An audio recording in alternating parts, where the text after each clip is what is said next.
Саламатсыздар ма балалар? Бүгінгі сабағымыз 3 сынып қазақ тілі сабағы 125 сабақ. 3 сынып қазақ тілі сабағының бүгінгі тақырыбы сөз және оның құрамы. Бүгінгі сабақ көруден алдын менің каналыма тіркеліп, қоңырауша түймесін басып қойыңыздар. Бүгінгі сабақты өтетініміз сөз және оның құрамын талдайтын боламыз. 26-шы жаттығу. Мәтінді түсініп оқы. Елтаңба ту туралы. Аңыз. Сонау ерте заманда бүгінгі қазақ елінің төрінде аймүйізді, аққу қанатты қос пырақ өмір сүріпті. Сол қос пырақты мінген ерлер дүниені шарлапты. Көп уақыт өткен соң оттан да ыстық деп, олар туған еліне қайтып оралыпты. Сонда қос пырақтың алдынан қалқыған қыран шығып, «Я, не көрдіңдер, не түйдіңдер?» депті. Сонда қос пырақ, «Көргенімізді айтсақ көп сөз, түйгенімізді айтсақ әркімнің өз жері жұмақ екен» депті. «Туған жер тұғырың, туған ел қыдырың» деп қостапты қыран. «Шаңырағымызды өз еліміздің төріне тігуге бел байладық» дейді қос пырақ. «Онда алдарыңнан жарылқасын, шаңырағымыз биік болсын» дейді қыран. Сонда қос пырақ тұрып, «Тауып айттың қыран, ынтымақ түбі игілік» дейді. Сол игіліктің арқасында Қазақстан атты елдің мәңгілік рәмізіне айналсақ, біз үшін бақыт емес пе? Онда бақытымыз баянды болсын.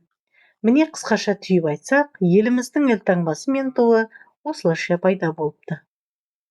Иә балалар, бұл жерде елтаңба мен ту туралы кішігірім аңыз әңгіме құрастырылған. Біздің елтаңбамызда қос пырақтың тұруы және қыран құстың қалықтап ұшып тұрғанын білесіздер. Елтаңбамызда туда да біздің бүркітіміз, қыран құсымыз жоғары биікте күннің астында тұрғанын суреті бейнеленген. Енді бұл жерде бұл рәміздердің өзінше, мысалы, әр рәміздің өзінің бейнелеуі мағына білдіреді. Мысалы, енді бұл жерде мәтін мазмұны бойынша бір-біріңе сұрақ қой дейді. Осы мәтін арқылы бізге қандай ой айтқысы келді дейді. Бұл мәтін бойынша біздің елтаңба мен рәміздің пайда болуы, оның бейнелері туралы қалай пайда болғаны, аңыз бар екенін түсіндіріп кеткен. Енді бұл жерде тапсырмалар бар. Мына жерде отан деп. Тапсырмалар, үшінші тапсырма, мәтіндегі нақыл сөздер теріп жазды. Нақыл сөздер: отан отандастық, ынтымақ түбі игілік және туған жер тұғырың, туған ел қыдырың деген нақыл сөздер берілген екен. Енді бұл жерде көне, пырақ, айбар, игілік сөздерінің мағынасын түсіндіреміз. Бұл жерде көне деген сөз бұл ескі деген мағына білдіреді. Пырақ дегені бұл жалт еткен қанатты айбар аты. Айбар деген айбынды деген мағынаны береді. Ал игілік дегеніміз мәдени, рухани байлық дегені мағынаны береді екен. Осылай есте сақтап алыңыздар. Келесі жаттығуымыз 27-ші жаттығу. Өлеңді көркем жаз. Елім менің жерге бай, айдынды шалқар көлге бай. Мәтінді сөз құрамына талда, түбір мен қосымшаны тиісті белгімен белгіледі. Мәтінді сөз құрамын талдаймыз. Мысалы, бұл жерде сөз құрамына талдау деген сөз түбірін қосымшасына жатамыз. Мысалы, елім деген сөзде ел, түбір сөз бұл қосымша. Менің деген сөзде мен, түбір сөз бұл қосымша. Жерге деген сөзде жер, түбір сөз, ге деген қосымша. Бай деген сөз бұл түбір сөз. Айдынды деген сөзде айдын деген түбір сөз, д деген қосымша. Шалқар деген сөзде шал түбір сөз, қар деген бұл қосымша. Көлге деген сөзде бұл жерде көл деген сөз түбір сөз, ге деген бұл қосымша, бай деген сөз түбір сөз. Осылай сөз құрамына талдаймыз. Түбір сөз, қосымша сөз және тағы да жұрнақ сөз деген сияқты бөліп айтамыз әрқайсысын. Келесі 28-ші жаттығу. Сөздерді оқы, түбірін тап дейді. Бұл жерде бізге сөздер берілген: бірлік, суат, желсіз, білім, суытты, кішілік, балалық, көрме, ақылды, ойыншық, темірші және осындай сөздер. Бұл жерде Бірлік деген сөзде бір деген сөз түбір сөз, лік деген қосымша. Суат деген сөз, су деген түбір сөз, ат деген қосымша. Енді мен бұл жерге астына тек қана түбір сөздерін ғана жазып шықтым. Бірлік сөзінікі бір, суат сөзінікі су, желсіз деген сөздікі жел, білім деген сөздікі біл, сауатты деген сөздікі сау, кішілік деген сөздің түбір сөзі кіші, балалық деген сөздің түбір сөзі бала, көрме деген сөздің түбір сөзі көр, ақылды деген сөздікі ақыл, ойыншық деген сөздікі ойын. Мына жерде қате кетті, шық болып қалыпты. Ойын болады түбір сөз, ал және темірші деген сөздің түбір сөзі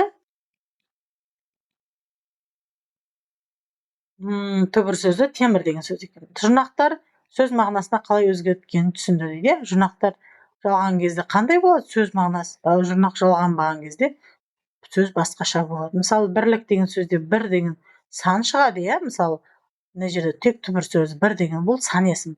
Ал бірлік деген сөзде бұл бірлік, татулықтың белгісі, жаңағы ынтымақтың белгісі, сондай мағына беріп кетеді екен. Көрдіңіздер ме, балалар, бір сөзге бір жұрнақ жалғанса, ол сөз мағынасы өзгереді екен.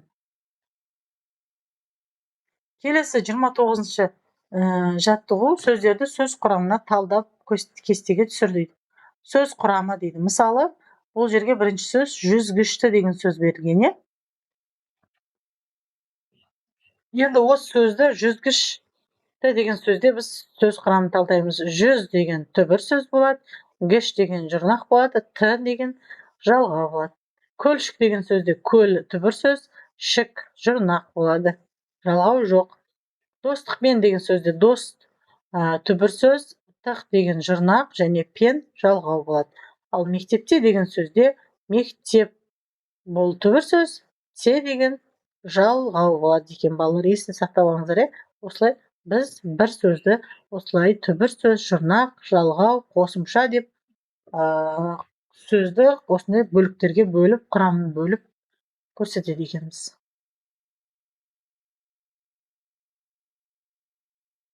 Келесі 30-шы соңғы жаттығуымыз соңғы сөздердің мағынасына қарай өлең құрастыру. Бізге соңғы сөздер берілген: торғайды, қорғайды, ойнаймыз, ойлаймыз деген. Енді осыларға алдына бір сөздер қойып өлең құрастырамыз. Өздеріңіз осылай өлең құрастыру керек өздігінен. Мен сіздерге былай өлең құрастырдым. Егер пайдалы болса, қажеттеріңізге жарасын. Егер өздеріңіз ойдан шығарып өлең құрастырам десеңіздер, өздеріңіздің ойыңыздағы басқаша сөздерді ауыстырып жазсаңыздар болады. Ағашты торғайды, достары қорғайды.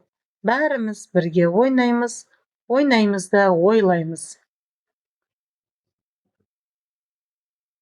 Енді осыны ұқсастырып өздеріңіз өлең құрастырсаңыздар болады, немесе менің осы өлеңімді алсаңыздар да болады. Осымен бүгінгі сабағымыз аяқталды, балалар. Менің каналыма тіркеліп алыңыздар, қоңырау түймесін басып қойыңыздар. Менің каналымда 2 және 3 сыныпқа арналған қазақ тілі математика сабақтары жүргізіледі. Сау сәлеметте болыңыздар.